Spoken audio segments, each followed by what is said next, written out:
We don't do side chick in the kingdom. You don't play with people's lives, my friends. You don't do that. You don't play with people's lives.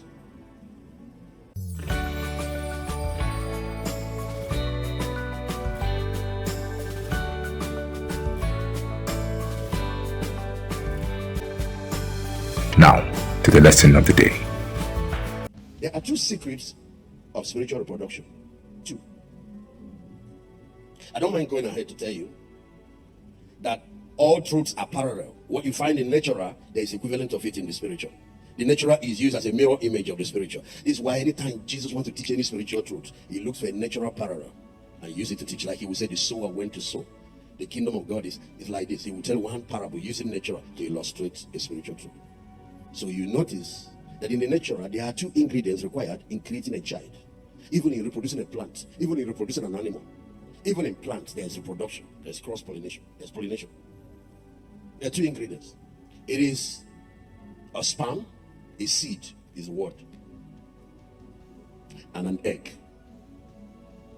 So the man provides the seed, the woman provides the egg. Men are seed planters. That's why they call them husband. Do you know what a husband is? A farmer. Every time you read in your King James, it says a husbandman must be first partaker of the fruit. You know who is a husbandman? Farmer that plants seeds. The reason they call you husband is that you are the one that plant the seed. You're also the one that cultivates your wife and your family.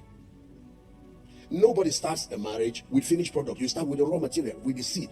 Then you have to plant, water, nurture it to produce what you want. That's what Jesus is doing for the church.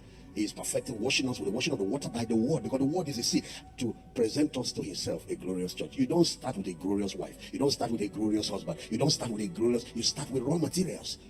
But if you now learn the art, you produce what you want. So, who carry the seeds? Men. That's why they name the children after you. Who carry the egg? Women. No man can produce a child without his wife. All those your seeds will waste. No woman can have a baby without a man. And in case of a woman, is that your eggs are numbered from day one. As you age, they're running out. You get to a particular age, there's no more egg. That's why you say you enter menopause. A man at 100 can still create a village. Men don't stop producing seed, they will produce till their last breath. Women have a limited number. So when a guy comes to date you, you're a single girl, he's dating you 5 years, 7 years. Don't let any man do that to you. He can always start anytime he wants. You have limited time. We don't do side chick in the kingdom. You don't play with people's lives, my friends. You don't do that. You don't play with people's lives. This dating thing that is reigning everywhere is unbeliever lifestyle that they have repackaged and brought to the church. It is an easy way to have girlfriend and be enjoying free sex. We don't date. The only two things involved in Christian marriage. It is engagement and marriage. That's courtship and marriage. That period from between engagement and when you is what they call courtship. In this relationship, you are committed to be married. You're not dating.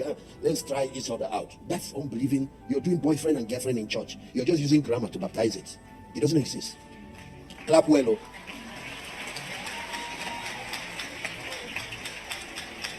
And I'm trying to help you because you see what they do. It comes after wasting your 7 years. He will now realize that God did not. This is not the one. He pick your other friend. He will wait 7 years. Then he will jump to the next one. No. Once you want to date and do all that, but you do no commitment, you don't have anybody to yourself, you become their friend. You say you want to get to know her, you become her friend, but she is free to date anybody, to marry anybody. There's no Kolobi involved. There's no territory. Everybody clear for my territory. Clap well. Oh. We are just brothers and sisters and we are friends. You can have friends. Jesus had. There's nothing wrong with that. But you can even bring the one that is serious in his presence. But if somebody wants something exclusive, let him define where we are headed with this. And tell me, when are we going to the altar? Let's save life. A lot of people have been frustrated though.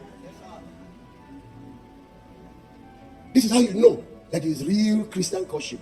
He will take you to his pastor, you take him to your pastor and to your parents. If parents are not part of this, you are just doing muchi game. A New Testament organized prostitution.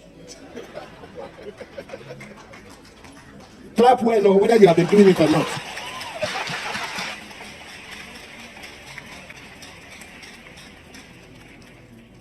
Then the day he will leave you, you have done 3 abortions for him. He moves on to another person. Another time Wester will come again. Because when you are crying, look, I want job. He said, don't worry, don't worry. I'll be there for you. Where are we going? You see, you ladies think if I ask the question, you will think I'm desperate. But then that's why your 7 years was wasted, and finally you will be forced to ask it. What do you want here? Are we just friends? Or is there? Because if you know, my father told me to swear an oath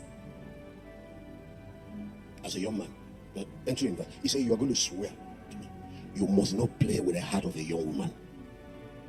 If you're going to tell a woman that you're going to marry her, then it's going to be before you are sure. Never make any commitment. So you are free. If you want to investigate this thing, investigate it. You know, window shopping. You go to shop now, supermarket, you look at this one, Apple, okay, yeah. Then you go here, do it, done. That's what friendship, fellowship, koinonia gives you opportunity. Some of you are working in the same department, but no special kolobi. Hey, pastors, when you see a brother, kolobi a sister, go and find out. You have to declare, what are your intentions? What are your intentions? Senior sisters, leading ladies, don't allow it. Come and meet us and tell us what your intention is. Clap well, Lord.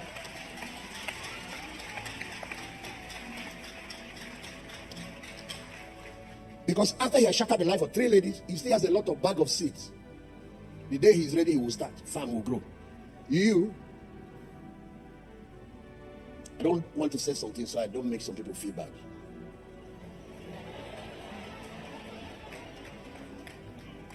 At the age of 30, some people 11, 12, women, they've started producing egg. You know puberty now? At the age of 30, 90% of the eggs are gone. Between 30 and menopause is 10% you are dealing with. That's why the same girl that before you sneeze at her, she gets pregnant. You do, how are you pregnant? You see her in a later year, she's going, every pastor pray for me to get one baby, wahala. If you're a genuine child of God, don't do that to a woman. Don't. You're not sure, keep your mouth. I love you with the love of the Lord. I love you with the love of the Lord. I can see in you the glory of the Lord. Yes, I love you with the love of the Lord. And let it end there.